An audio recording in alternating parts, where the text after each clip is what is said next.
All right. So, good morning, everyone. Welcome to the Forum on the Venture. I have with me Mr. Jacob Sule, and we'll be dealing with Series 4, The Rise of Institutions, where we'll be discussing how to democratize the power of social in the proposed venture matrix for the future of Africa. So, Mr. Jacob, how are you doing, sir? Good to have you with us. Hello, Mr. Jacob. Hello, Mr. Toy. Good morning. Thank you for the invitation. Yes, awesome. So how we have, what we do on the forum is, we ask tough questions to get the answers that would expose us on the practical things that we need to do as an undergraduate community to get included in the economic value creation ecosystem of Africa. And today we'll be discussing series 4, which talks about the rise of institutions, which is how do the undergraduate community participate in building or consolidating the efforts of institutions to democratize economic, political, and social power. So we've had conversations on how to democratize economic power. We've had conversations on how to democratize political power, and then we'll be discussing how to democratize social power. And we'll be doing that in 4 series of conversations of 15 minutes each, where we have the trivia, where we try to establish, a human connection or relationship with what our guest does and how we can learn from you. Then we would have the discourse, where we try to understand the underlying mechanisms behind the conversation we're trying to have. Then we'll have a strategy session where we tap from your insights and wisdom on how we could take practical action towards the outcome that we desire. And then lastly, we'll have the forum where we discuss the one thing that we can take action on and concentrate all of our efforts right now. So first thing we want to start off with the trivia is, you know, I know you work with undergraduates a lot, even though of course you work with more international stakeholders and all of that. So what are the dysfunctions that you have noticed, either while you're an undergraduate or currently now that you interface with undergraduates, that is creating that gap between our economic value creation potential in Africa or in Nigeria to start with? All right. Thank you very much, Mr. Toy, for that very good introduction and the question. Well, I'll put it very simple and straightforward. The challenge or the complexities in which we have in our undergraduate system now is that we have young people who are with talent and skills, but they are not given adequate platform to showcase themselves, to learn and to grow. And unfortunately, the university curriculum does not to a large extent give young people the opportunity and the space to put their skills to practice, except when you have exams or maybe a semester made assessment, or you have to go for your externship or your internship, either as a law student or even as a science student. So for me, the complexities are not something in which you can dissect in one conversation, but the basics remains that undergraduate students in Nigeria across boards, regardless of your age, your skin, your color, your religion, or your background, they all have individual specific skills. But the challenge is they do not really have a platform to thrive. Most young people are looking up for mentorship role, but then they don't seem to find that easily. So, in like to put that in perspectives, young people faces or are facing a lot of challenges, and the only way in which we can help them thrive is something in which you're doing like this, give them spaces to engage and then to share, their expertise and see how they can grow from there. So I think that would be a good place for me to take a pause. All right, awesome. Thank you so much for expressing that. It's one of the major conversations that I outlined in the Venture Matrix for the Future of Africa. But let's dive into what you do currently, right? I know you're a very strong player in the social institution of Nigeria and of Africa, both locally and globally. And we would like to understand your work today. What inspires the work that you do today, and does it in any way connect to that undergraduate community? Yeah, thank you. Um, what I do today cuts across both the undergraduates, the basic primary, secondary, and also at the tertiary institution. So for me, I have 3 perspectives in which I've used to engage my advocacy for the past few years. the first thing I ask myself is, what is the how of what you're doing, the why, and the what? Yes, I had so many challenges as an undergraduate student.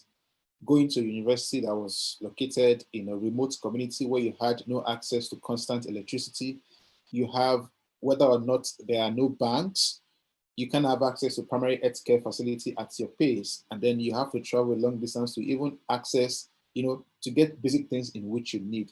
So for me, what I do is advocate for the United Nations Sustainable Development Goals, from goal one, which is no poverty, to the last goal, which is partnership for the goals. And amongst those goals, I try to look at one, how can you or how can we achieve the target of quality education in Nigeria, be it in the rural community or in the urban city centers? How can we as young people begin to learn our voice to see how we can create spaces for younger people to have access to education? Not just having access to education, but then having access to quality, equitable, and free and fair education. So that's what I do to some extent. On the other hand, I have a legal aspect into all of my advocacies, which is what I call the Human Rights Cafe.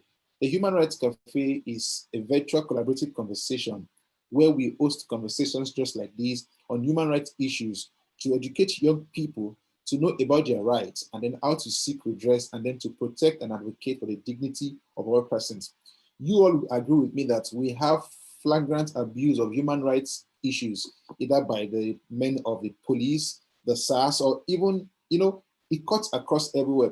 So for me, beyond just taking up placards to advocate for protests and all that, I have chosen to leverage on the positive sides of COVID-19, which is every young person's now have a mobile phone which you can connect with social media. So rather than we just getting on things that are not too relevant on social media, I have chosen to host events virtually and then bring young people to share their experiences on human rights abuses, the violations, and how we can see how we can address that issue.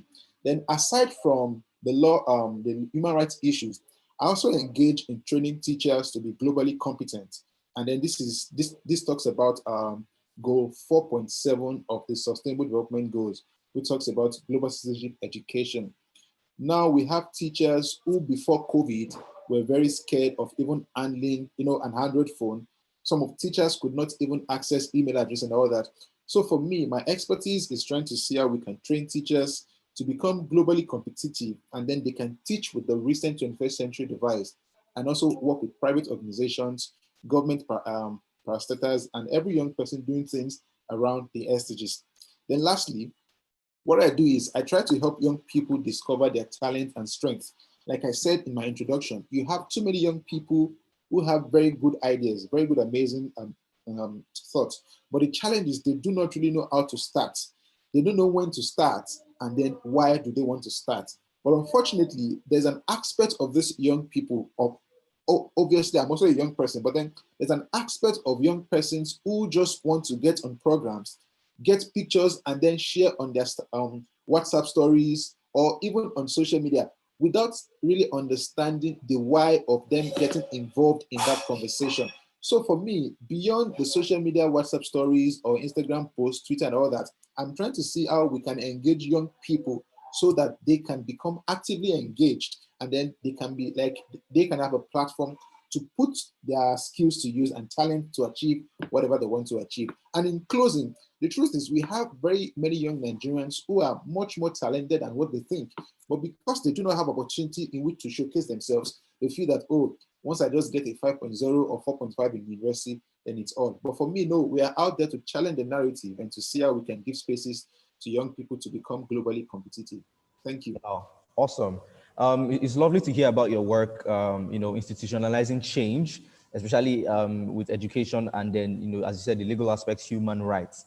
Now, let us fundamentally understand the why, your personal why, and then a broader sense of the why. Why do you think more than ever right now, we need a social revolution? Why do you think more than right now, young people, especially those in the undergraduate community, need to get involved in social change? And this is why I'm asking, because there is a power dynamics to this thing.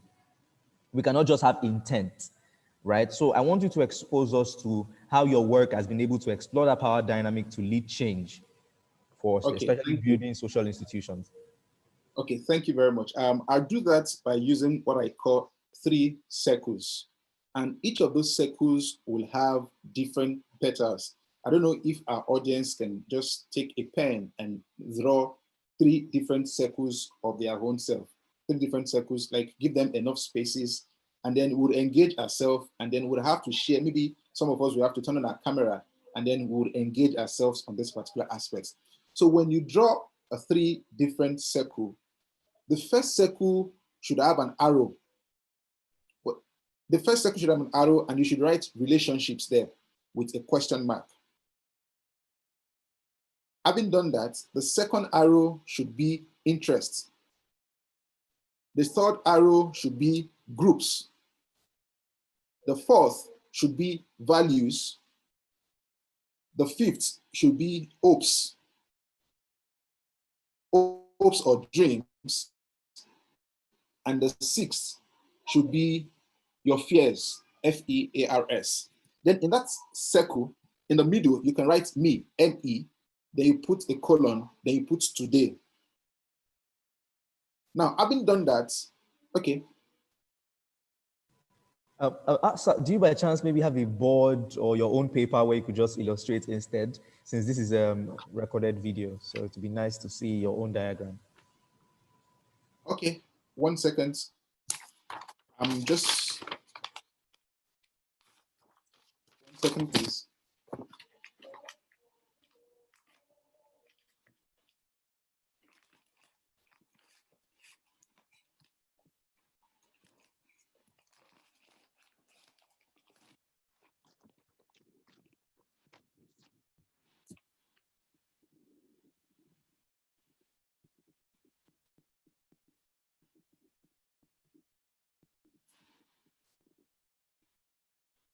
So this is, can you see this?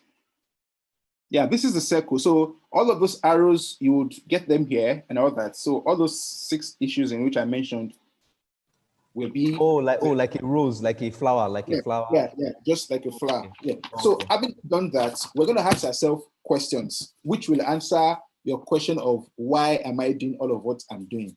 Now, that circle is a present reflection of who you are as a graduate student or as an undergraduate, or maybe whatever you're engaged in. Now, today, what are your relationships? Relationships with people, relationships with friends, folks. What are those relationships in which you're having? Having identified that or those relationships in which you're having, the next focus is what are your interests? As an undergraduate student or as a graduate student, what interests you in life? Do you just want to earn a first class and walk away? Or you want to earn a second class upper and stay relevant? Or you want to make a pass or a third class in institution and then go back and become an entrepreneur? Now, having said that, what groups do you belong to? Do you have groups that challenge you to seek for greatness? Or you have groups that are just concerned about the social media parties, the baby Nigerians of this world, or the fancy and fun things around? Then your values, what are the values that define you as an as an individual? What when people hear your name, Ajayi Oluwadarasimi or Adiola Adelakun, or even Sophia Adepojo, or even Toyin Bambili, what comes to their mind about the values in which these names are projecting? Then your hopes and dreams. What are your hopes and dreams for tomorrow? What are you looking for to become beyond just being a graduate? Then lastly, your fears. What are the fears in which you're faced with as an undergraduate student or as a graduate student?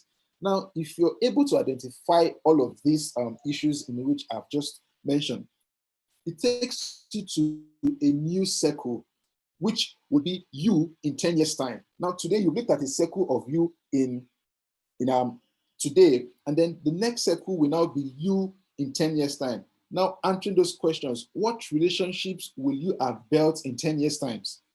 How will those relationships in which you're building today, how will they influence your choice of actions in 10 years' time?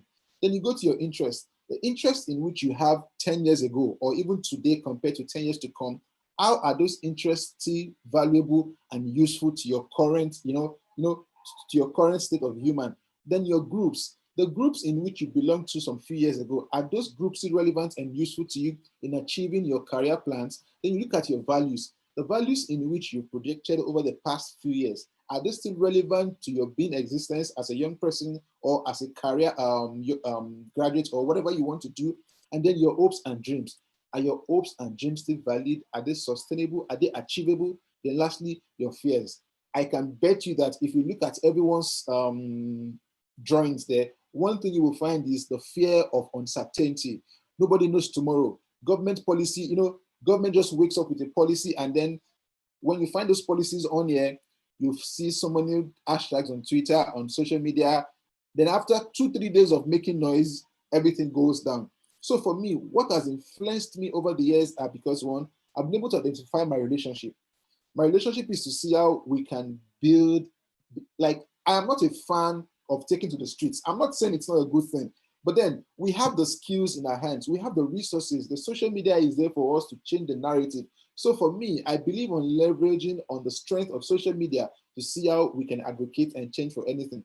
So in closing, the why the why that has influenced what I've been doing over the years is because I've been able to identify the relationships I've built, my interests, the groups, the values, the hopes, and the fears. And those fears are what I've been able to work on for the past few years and been able to continually advocate for quality education, respect for human rights and citizen advocacy, and then teacher global competency development. Thank you. Wow, that was really interesting to learn. And looking at what you just provided, it gives me an insight to how leadership of social institutions, right, have to be designed, developed, and implemented if we're going to lead any real change. So let's get right into the discourse about social institutions. You've been able to deal with the human side of social institutions, but let's now talk about the institutional side or the systemic side of social institutions.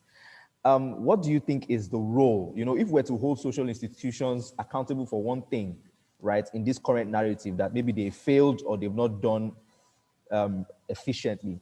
What is that role of social institutions in democratizing power in the society? Thank you. What you're doing now is a clear example of socializing and bringing about the desired change. Institutions are not just built by spirits. Institutions are built by humans who breathe in here, just like myself and you. The Venture Project is an institution in which you're trying to establish, or I beg to say, an institution in which you've established to equip and build on young people. So for me, the role of institutions are they're enormous and you cannot ascertain them. But to put it in context, the reasons why we have social institutions is to see how we can hold government accountable and to push for efficiency and transparency. But beyond all of that, I beg to say that Nigeria becomes a big brother in policy, but then a younger brother in implementing those policies. And that is why you see that just in Ghana back there, you have you have Nigerians' properties and Nigerians themselves being malhandled. Now the question you ask is, what then would you call that issues going on in Africa and so? So for me, the role of institution or social institution is to see how we can change the narrative beyond talking and issuing press statements. What can we as young people begin to do? How can we strategize ourselves? And I'm glad you're doing this. And then for every other persons who have joined this conversation today, we are also trying to build ourselves to become social innovators and social change makers. So for me, I think, let me just put it that the role of social institutions is to see how we can challenge the narrative.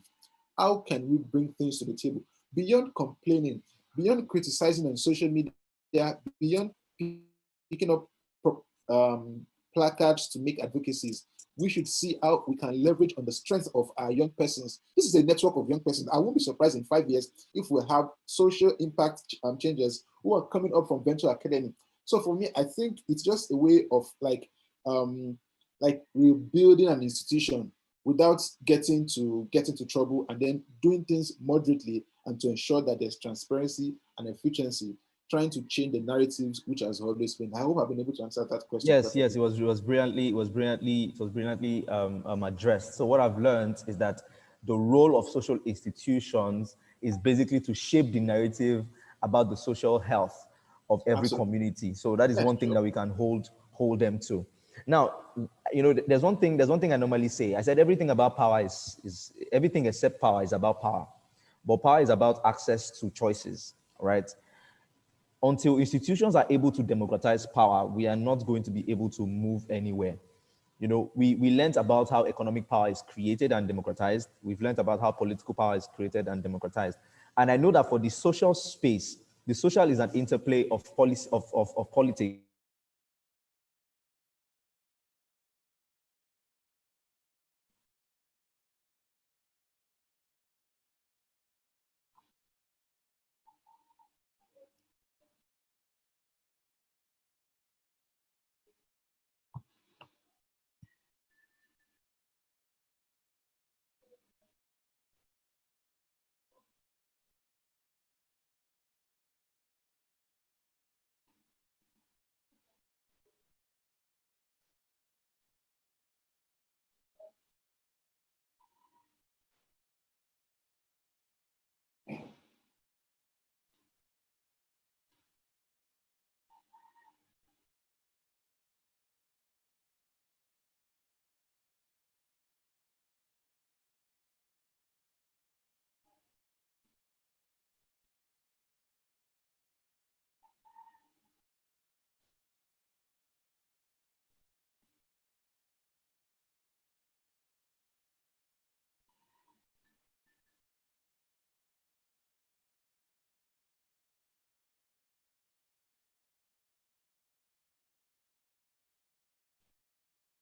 Hello, Mr. Bamdele.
Sorry about that, guys. Yes. So, did you get the last question I asked before it went off?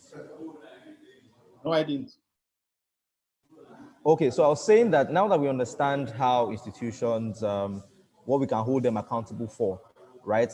Social institutions democratize access to social power because it intersects between social health of every community and then the political landscape of that community.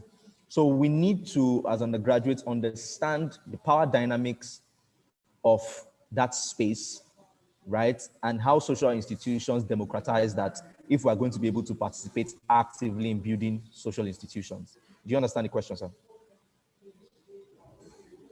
Yeah. All right. If I get you, you're going to ask how young people can be a part of social institutions. Is that correct? Yes, and then how do we understand the power dynamics? Who are the major stakeholders that control the power of, how much social institutions can democratize power? Okay, thank you. Well, that's a very good question. And let me put it in perspective again. Well, institutional building, like I said, are not built by spirits. They are built by humans who perceive and breathe in and out air, just like myself and you. So, for a young person who intends to probably engage the powers that be, or probably also build a career along the line, you cannot take away the role of mentorship, regardless of how well schooled or traveled in which you have. So for me, I tell young people, identify your prospective mentors. Identify those in which you want to build a career after. Identify those in which their goals and aspiration matches with what you intend to be in the next couple of years. So in doing that, it's quite easy. You need to begin to establish a connection with those potential or prospective mentors in which you intend to work with. And in doing that, it takes you to do your research as young persons. Look at yourself and ask yourself questions. Why am I running into these advocacy projects? Or why do I want to engage in social power or social institutions or even social inclusion? Then when you're able to answer that question of why, then the question is how. How do you want to achieve that? You have all resources at your fingertips now. You have LinkedIn, you have Facebook, you have Twitter, you have Instagram, you have virtually all social media platforms in which you can begin to look up profiles of young persons or probably prospective mentors you want to work with. Then build or write up a simple and decent email. Approach them respectively and send them an email. Oh, dear sir, dear ma, my name is so and so, undergraduate student of XYZ University. Over the years, I have engaged with so and so, and I would like to share a moment with you. If such prospective mentor has written an article or a book or something, try and get on that book, engage it, do a summary, and share your thoughts with that potential mentor and tell them, sir, this is what you've been able to do. In doing that, it shows that you're deliberate about what you want to do. Now you have answered your how. The how is engage your prospective mentors respectively and see how you can do that. Then what? What is your long-term goal? You all know that, okay, in 3-4 years' time, what I want to do is to be amongst the power brokers. So beyond you just becoming like like beyond you just becoming so not useful to yourself, I challenge you to see how you can even volunteer your skills. Each of these your mentors might have something in which they do to engage their communities and all that. Try and see how you can play an active role. You can volunteer your skills. You need not be paid for most of these things. So I strongly advise that young people should begin to see how they can explore volunteerism, identify your potential power brokers or mentors, and see how you can work with them. Then lastly, if you look at the target of SDG 17, talks about partnership for the goals. There's nothing, yes, you can do something on your own, but the truth is the strength of what you do on your own would not or cannot necessarily be equated to what you will have done even getting to partner with people. So I tell young people, if you want to take over power, explore the place of partnership. Now look at what Mr. Toyin is doing. He's been able to put together so many people like to come share their thoughts on this event. If he hasn't explored partnership to address all of this, he would just be like one person. And there's a parable that says one tree does not make a forest. So as a young person, the idea in which you have is not new under the sun, I'm sorry to say. So I strongly advise that young people should begin to see how they can muster their strength muster your resources and network to build. And then a word of caution. When you want to take over power, you don't start from the top. You start from the bottom of the ladder. So with Yeah, gradual process, grassroots. yes, with gradual process and consistent growth, I can tell you that the sky will be a starting point if you're able to make use of these few thoughts in which I've shared with you. Thank you. All right, awesome contributions, sir. What we've been able to learn is that power is negotiated, and the way you negotiate for power is by creating value, by providing value first through mentorship. Reach out to people who already have power and offer value, and also look for areas of partnership. That is how democratization of power is achieved. Awesome. So, last question for this session is to understand the influence of social on economic outlook. Do you understand? How can we, what is that middle ground where once we can hit social institutions and get that part right, how does it influence our economic value? Let me give some context to that. So one problem we've been able to identify is that within our universities, we don't have an enabling environment for value creation, right? If we are able to cross that hurdle, right, and then, okay, we've been able to organize ourselves and create an enabling environment for value creation, the rise of institutions or institutions, especially social institutions, will be needed to democratize the power that we've created, right? But how does it directly influence the economic outlook of that effort? Does it make sense, sir? Yeah, thank you. I beg to disagree with you that there are no enabling environment for value creation in our universities. There are countless of enabling environments for value creations in our universities.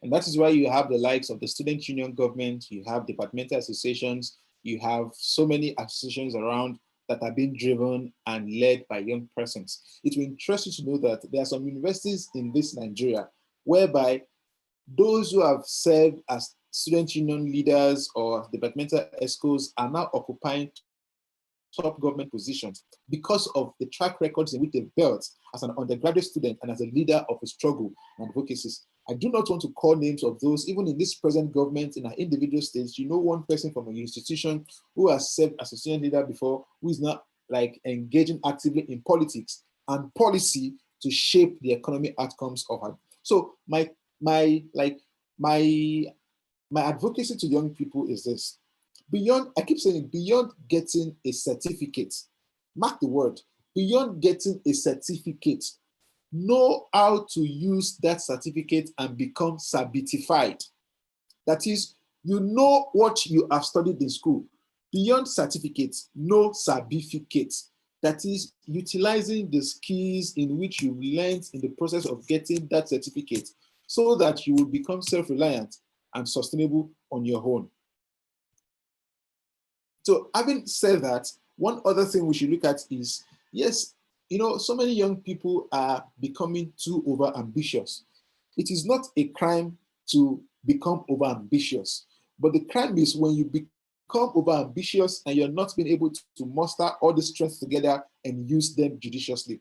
So for me, the role of young people in doing this is that it's just like politics. You don't want to run for governor in 2 years' time or in 20 years' time, and you come to the polls 5 years to elections. That is when you see that those who are supposed to be president of these countries are the ones going abroad to give motivational speeches, and then they are not, they don't have a generated course into identifying the challenge in which we have in our individual respective homes.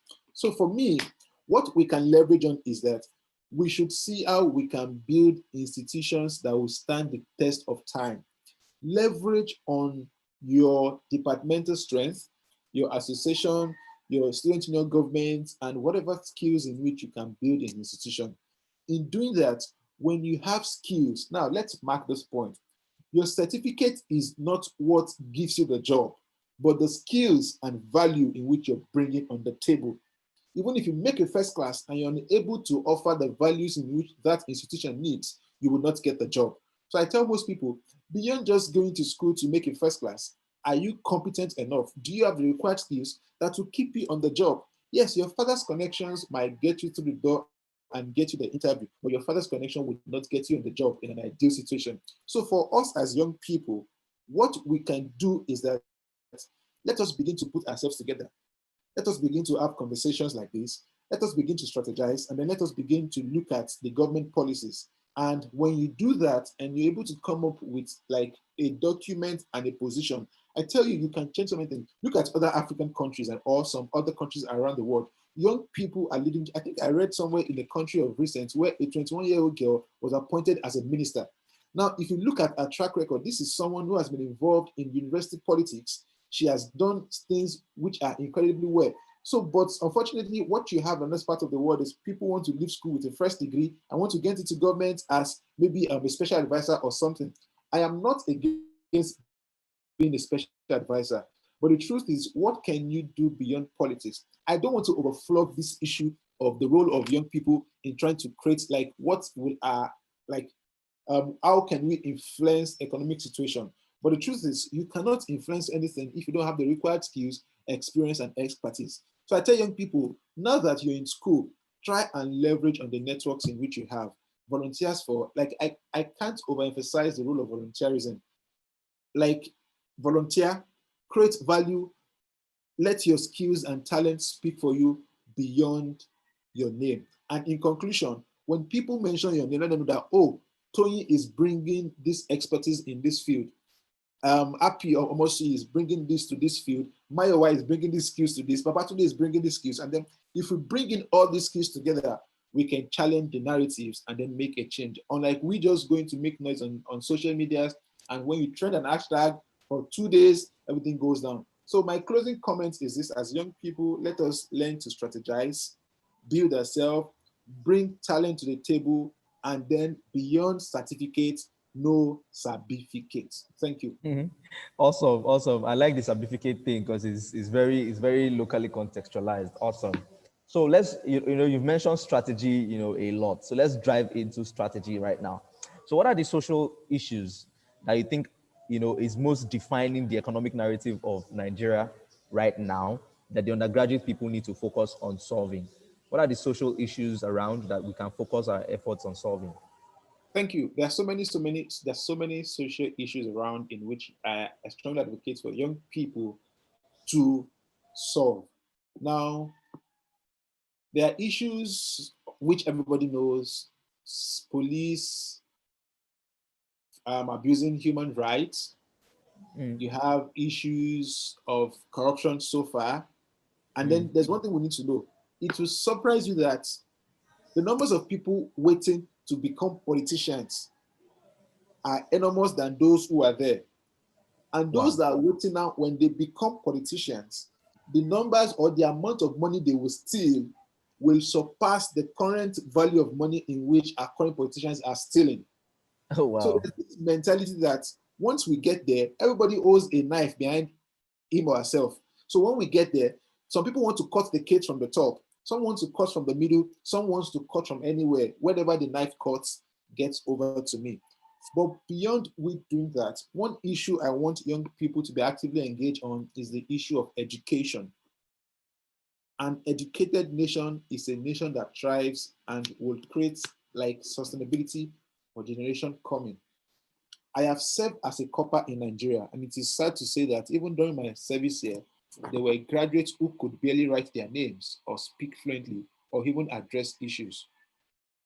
So now the question is this: how did these ones get into, like, how did they get to pass and become graduates? So for we as young people, the solution to all these social vices and where we can lend a voice is to see how we can advocate for quality education. And now I think we're lucky now because we have an umbrella which is called the Sustainable Development Goals. There's nothing you do as a young person that is not tied to the SDGs. There's nothing government does as an institution that is not tied to the Sustainable Development Goals. There's nothing you do as a graduate, as an undergraduate, that is not tied to the Sustainable Development Goals. So I tell young people, go and study the Sustainable Development Goals. There are 17 targets. Look at these goals and their functions. What can you do as a young person to begin to lend your voice to these advocacies? Greta Thunberg, a very young, I think 17 or thereabout, a climate activist. Look at Malala. Look at all those answer, like all those young people around the world doing fantastic things. But then, should we continue to wait until we become a first class holder or a university graduate before we begin to do things? So the challenge is this: young people should understand the sustainable development goals and see how they can deploy their resources, their skills, their expertise and value, and then see how they can actively engage in their own space and make a change with that. Thank you. Wow, I love that. I love that you brought up sustainable development goals. I think it's a very strategic framework for how young people can get very involved. And I also strongly believe in education, that education is a normalizer. It makes the playing field plain, right? So I strongly agree with that. Any form of education, either formal, informal, in whatever context of education, if it's entrepreneurship, if it's career-wise, we should fix the problem of quality of education, the outcomes of education, the learning environment. There's so many problems that directly affect our economy. So thank you so much for that strategic response. The second thing is the way, if you study institutions are able to democratize power through policies, partnerships, and platforms or projects. So how can the undergraduate community get involved in those three P's, as I call them, the three P's? I know the other three P that we're aware of are public-private partnerships, but within this context is platforms, policies, and partnerships. So how do young people, especially within the undergraduate community, influence that within the context of their local economy? Thank you. I'll still go back to the university settings. You have 4 years to study a course. You have 5 years for law. You have 7 years for medicine. You have different years. But I'm sure that you cannot study a university degree in Nigeria for 3 years, except you're a direct entry student. So the first platform you have is your university, where you interact with people from diverse faculties, diverse departments, and all that. These people have different ideas. They have different mentalities. So you need to begin to be useful at first to your department or to your home where you're coming from. If you don't have a platform in which you can hold from home, you do not have a right to speak to the public. So if you're unable to identify your strength when Wow, you're that's in your, amazing. what are you going to tell to people outside? I want to listen to you. So I tell young people, first identify your platform, probably in your university, in your faculty, in your department, or even in the environment where you live. I beg to mention one university here. That's Obafemi Awolowo University. That institution itself, to me, is an ideal institution where you can make a change. I tell my colleagues, if you can scale an upcoming innovation in OAU and you succeed, there's nothing that stops you from succeeding in Nigeria. I've had interactions with graduates of the school. I've had interactions with undergraduates. I've had interactions with postgraduate students and with lecturers across boards in that faculty. If you can scale anything in that institution and any other institution, there's nothing that stops you from becoming like a global competitive graduate. That's one. Having said that, you need to create value. Beyond just picking up a mic to speak, what do you want to speak? You must create value. And then having done that, you've been able to identify a platform. Now, policies. What policies do you truly understand? Do you even know if Nigeria has a foreign policy? Do you know the policy that guides the advocacy in which you're pushing for? Do you know the long-term policy and the short-term policies of what you're trying to address? Now, do you know what influenced the choice of that policy in which you want to speak on? So it takes us back to education. Beyond just running to to get the P's, what do you really understand? You cannot take out education from all of this advocacy. So for me, policies are built and designed by humans who are educated and are experts in their fields of engagement. So one thing about policy is look at every organization. Every organization has its own policy. Study that policy. Does that fit into your long-term or short-term career plan? If it does, how can you get in there? You can either get into externship or internship or either volunteering or even like putting out your skills, like put out yourself, the young people. When I tell people I have engagement with international organizations, people like Jacob, it's because you have like a family who is so wealthy. No, it's because I've been able to identify myself, identify what the institutions want, the policies in which they want, and I've been able to strategically place myself into that. Now, let me give you a practical example. Take, for instance, you want to get into the United Nations or probably any other foreign organizations. Now, these organizations have volunteering exercises in which they put out there on social media for people to apply and all that. So for you that knows that you want to get into social XYZ organization maybe in 2 years, now in 2020, you begin to project yourself, you begin to plan yourself. If they are doing this social event, you can go there, volunteer. Having done volunteering, okay, you want to maybe, okay, for example, there's a trendy topic in which there's going on. You can just write a blog post on it and then you publish it. And having done that, you see something similar to what you're doing again. You can also put your voice into it and advocate for it. And before you know, in 2020 and before you count 2022, you must have built an array of experience that will make you competitive beyond when you've not done anything. Now, lastly, on partnership, like I said, the role of partnership cannot be overemphasized in building a sustainable platform for everybody. So I hold people strongly leverage on the network within yourself. You have friends, you have colleagues, you have families, you have relatives. Try as much as possible to build a relationship so that when people mention your name, they know that, oh, this is what this person has. And I want to say this specifically. I am readily available to partner with anyone who has any ideas that matches what I'm doing on education, the SDGs, law, policy, and anything. The strength of this conversation is to see how we can take this conversation offline and see how we can build sustainable partnership. So this is an open invite to anybody.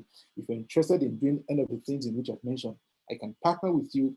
And then if I have resources or probably anything that can help you grow, I can also share with you. So in closing, people might forget your name as young people. Some might even forget your age. But the truth is, your impact in changing lives will forever linger in people's hearts. Thank you.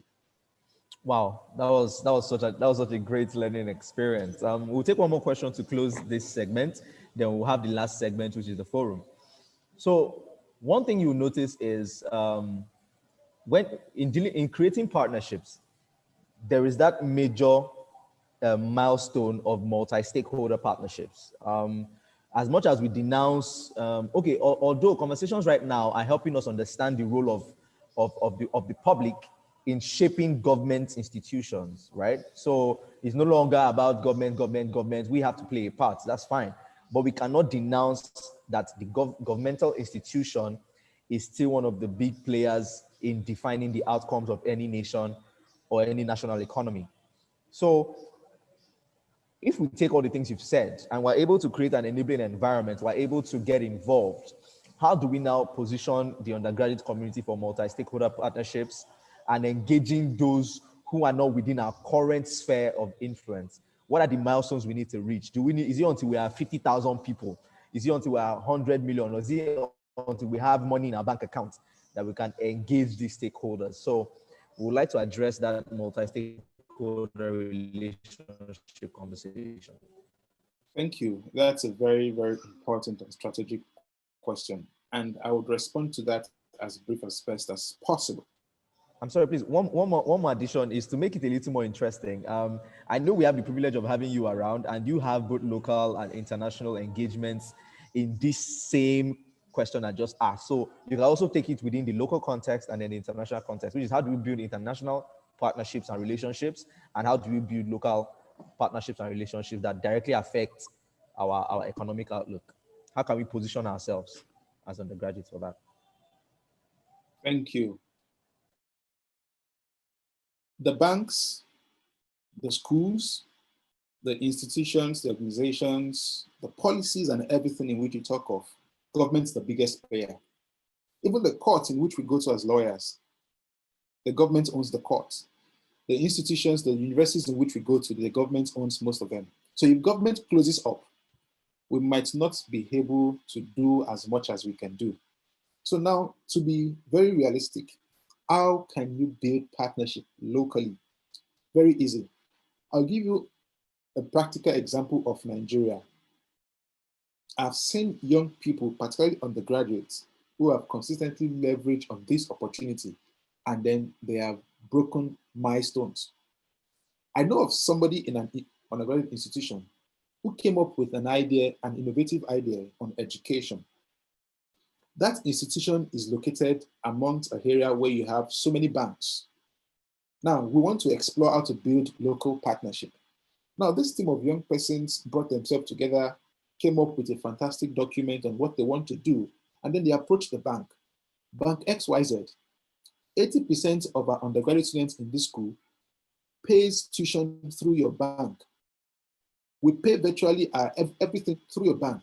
Now, what we have identified that the bank has XYZ corporate social responsibility. But then they say charity begins at home. We are just at your neighbor here as an institution. This is a proposal. We want you to please partner with us and achieve XYZ project. And the head of human resource looked at it. Oh, wow. Okay, let's push this to the marketing department. And before you say XYZ, those guys got funding to implement that project. Now, the shocker is this. Not all persons can be able to put together an absolute proposal to get funding. And some will even tell you that, oh, some banks will not fund because their headquarters are in Lagos or probably in Abuja. It's not all through entirely. So I tell young people, identify the community in which you want to make an influence or the community in which you want to make an impact. Those living in those communities are not ghosts. They are not for Sambisa Forest. They are not from where you cannot mention. They are humans. You need to build a multi-personal relationship with your individual, like with your environment. It's just like you cannot do anything in isolation of people. So I tell young people, explore the strength of your local network first before you consider doing things internationally. Now, people tend to mistake some things. Partnership does not necessarily have to come with money. Partnership doesn't necessarily have to be, okay, we're giving you $1 million to go and implement this project. No. Partnership can be in form of goodwill messages. It can be in any form, not necessarily money, but young people of nowadays, most of us wants to smile to the bank once you have partnership and then you get $1 million in your account. No. So young people should try to see how they can identify the immediate environment and see how they can explore partnership. Now, two, international partnership. Like I said, most of us might not have the privilege to travel to the Americas of this world, to the US, to the China, to the luxurious countries of this world. But we have tools and resources that are available at our disposal. How then can we leverage on social media?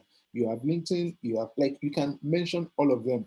And then that starts with you, your social media profile, how enticing it is. You see some young persons, and today they're talking about Big Brother on their profile. Next tomorrow they're talking about fresh subsidy. Next tomorrow they're talking about something else. Next they're talking about something else. And a potential partner who wants to even fund your project or your idea goes on your profile and is like, this person is like jack of all trades. He does everything. So you should be consistent in one thing in which you're doing if you know that, yes, you're eyeing international partnership. And I tell young people, attend conferences. Go for conferences in Nigeria. Google and check. There are so many conferences in which you can attend. Either you attend as a volunteer or you just attend conferences. And then I know there are so many institutions in Nigeria, the likes of JCI, ISEC, and you can mention many of them who gives opportunity for young people to leverage on. So I tell young people, look at these organizations and see how you can build partnership and explore yourself.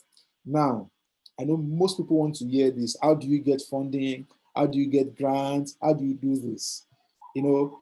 I will just be very honest with you. You see, to get grants comes with deliberate actions. You have to position yourself and then be transparent enough. That's what we call something corporate governance code. Every institution, non-profits, and I'm sure because there's so many young people here who are probably CEOs of so and so XYZ organization, how transparent and efficient is your organization? When was the last time you published your financial statement or financial record of your organization?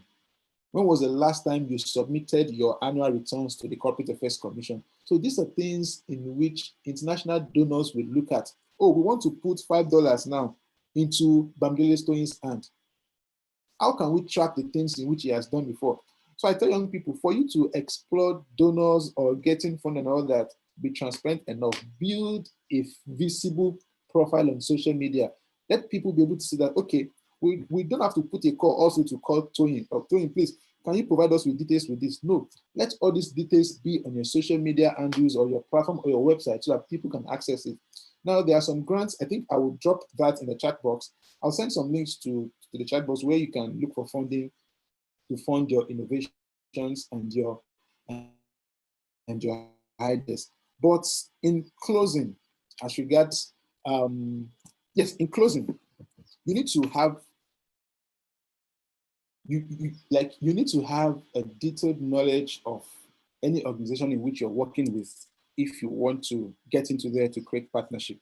For example, if you're going into, let's say, an edtech company that specializes in education innovation, and you're bringing a proposal to fund climate action, that organization will not fund your proposal. So I tell young people, do your homework, explore the organization, read about them, look at their past funding, look at those who have won their grants or who has won their fellowship or all that, and then ask questions, connect with people on social media, past recipients of the awards, and before you know it, you're in there. But please do not be in a haste to get into something. Do your homework and see how much more you can achieve from them. Thank you. Thank you so much, sir. Learning from you has been amazing. It has been very steady. So the final session, which we'll close with, is you can give your final statements based on the topic we've talked about, which is social institutions and how they democratize social power. But also, if there was one thing we need to focus on in this creation of social institutions that contribute to an enabling environment for value creation, what would be that one thing that we need to focus on right now? Sorry, I didn't get that question. I said, what would be the one thing that we need to focus on right now in creating social institutions that drive social change and affect our economic outlook for the Oh, yes, undergraduate community? everyone should focus on advocating for the sustainable development goals. Like I said, Awesome. the sustainable development goals covers everything. So I urge young people, graduates, undergraduates, we are the drivers of this policy 2030. So please, everyone should understand the target of the SDGs. Look at the one that matches with you, how you can advocate for it, and then how you can the SDGs is a fantastic document in which I strongly advise that every young person should have access to it, read, study, and become advocates for the SDGs. Thank you so much, Mr. Jacob. Today has been really amazing. So much exposure to how social defines change, and and the narratives about Nigeria and Africa. So thank you so much for your time, sir. I know how much this is worth, so I appreciate that you shared that with us. Thank you so much for joining in. Yeah, you're welcome. All right, have a great day, sir.